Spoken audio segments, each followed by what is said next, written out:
So we have a next presenter, Doreen. She's a solo presenter. It's time and the floor is yours.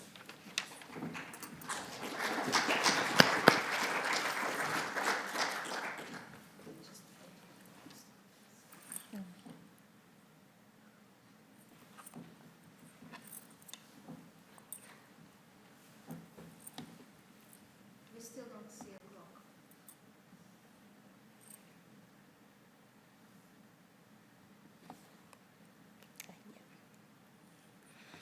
Yeah, thanks everyone for coming.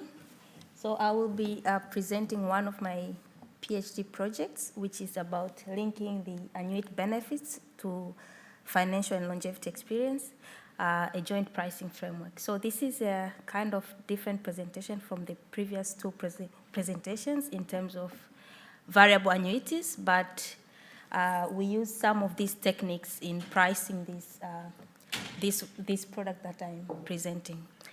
And this is a joint work with my supervisor, Professor Anna Maria Olivier from the University of Parma in Italy.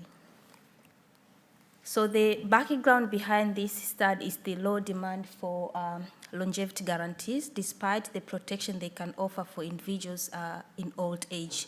So there has been a lot of discussion going on, like explaining why people don't buy annuities. And it has been explained from many sides. The demand side, probably the products are expensive. From the supply side, maybe providers are reluctant to provide these guarantees because the risks are long-term and difficult to predict.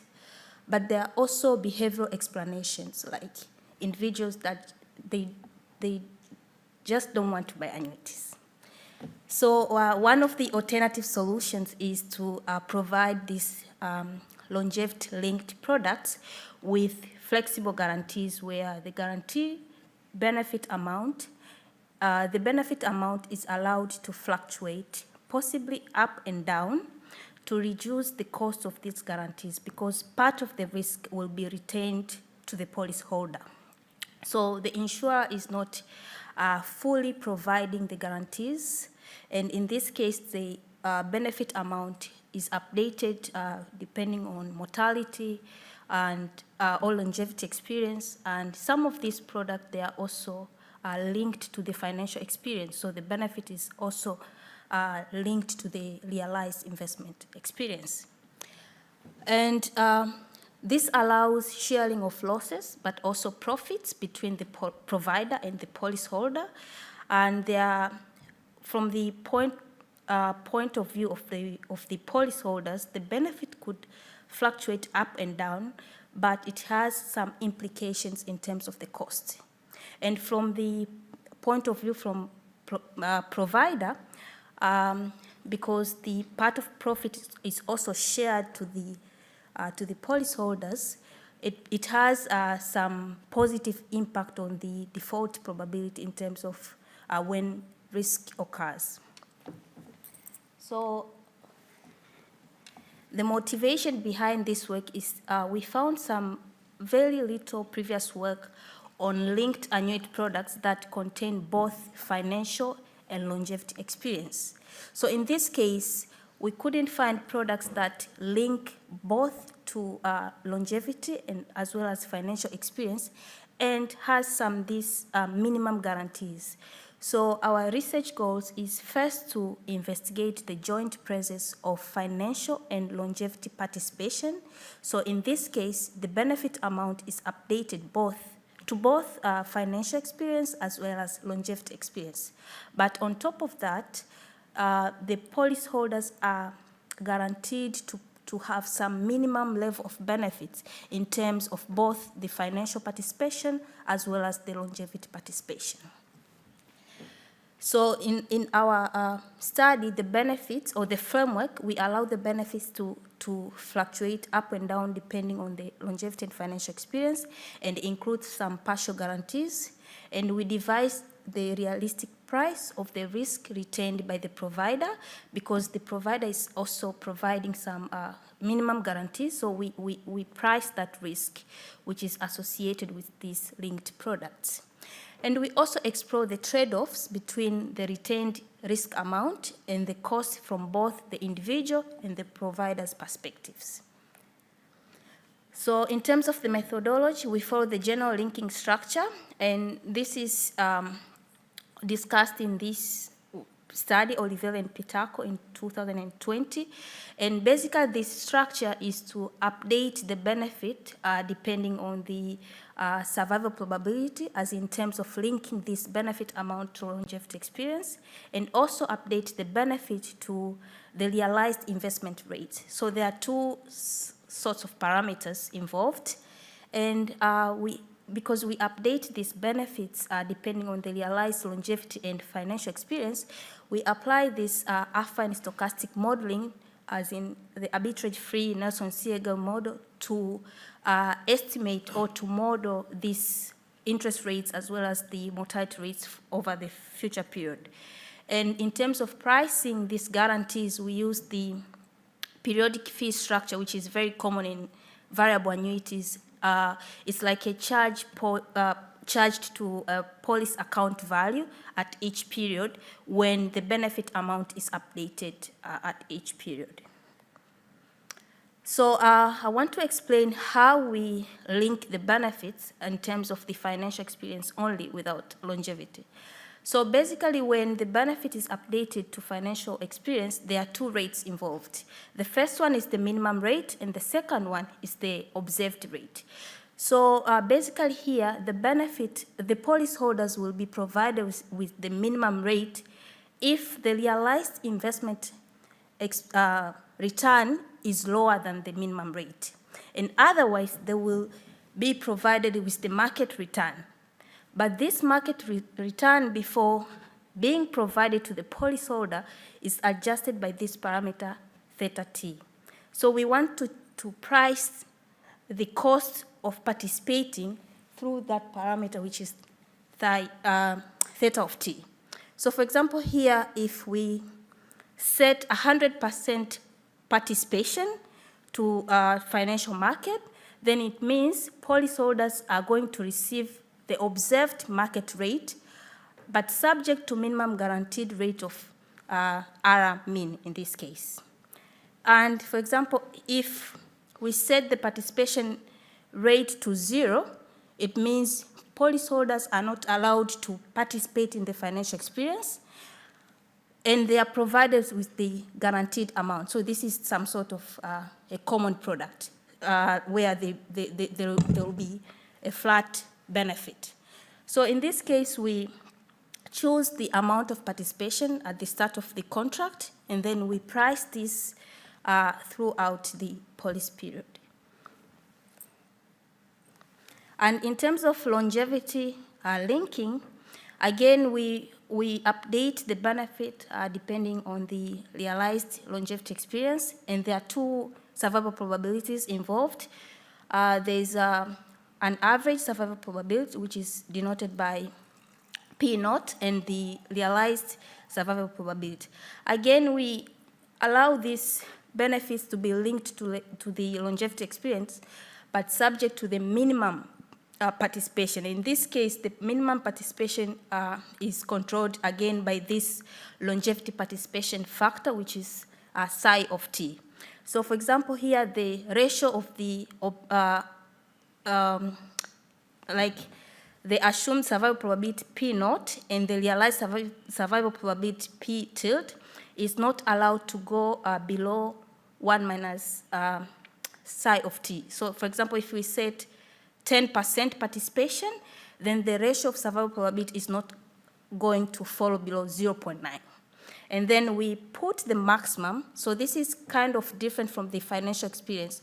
Why do we put the maximum participation for longevity linking? It's because of the nature of the systematic longevity risk. There will be excessive random fluctuations, especially in old age. So we don't want to, like policyholders, to worry, what if there will be excessive fluctuations at old age? So we want to limit some sort of linking to longevity experience at very old age.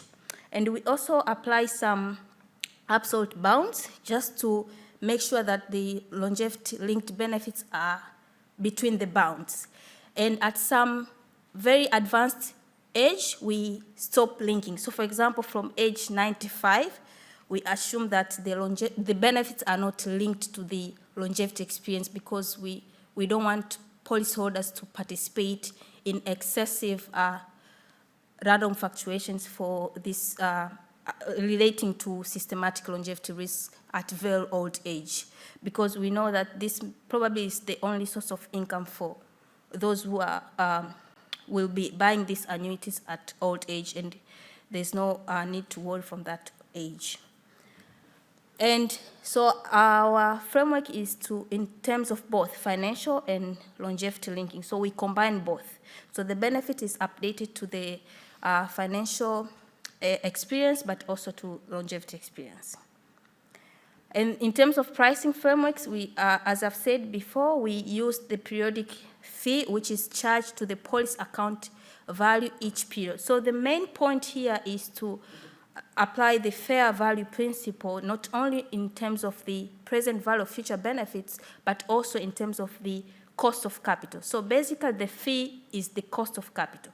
But instead of this fee being charged at once at the start of policy, it is being charged at each period.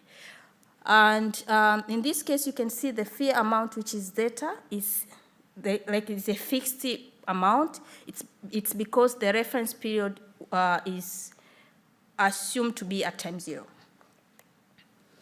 So we did some numerical examples, and in this case, we assume that the proposed products are issued to Italian males aged 65 in 2021, and the maximum age is 100. So we modeled these benefits for the next 35 years from 2021. And in terms of financial linking benefits, we assumed 100% participation.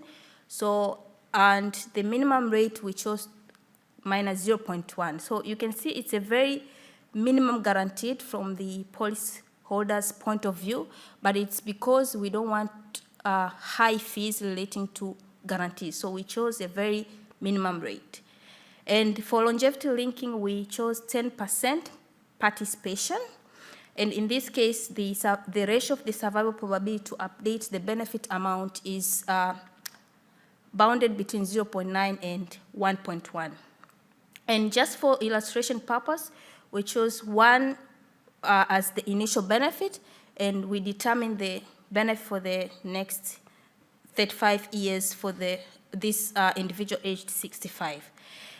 And then we use some interest rate data from Italy Treasury bonds and also mortality data from the human mortality database.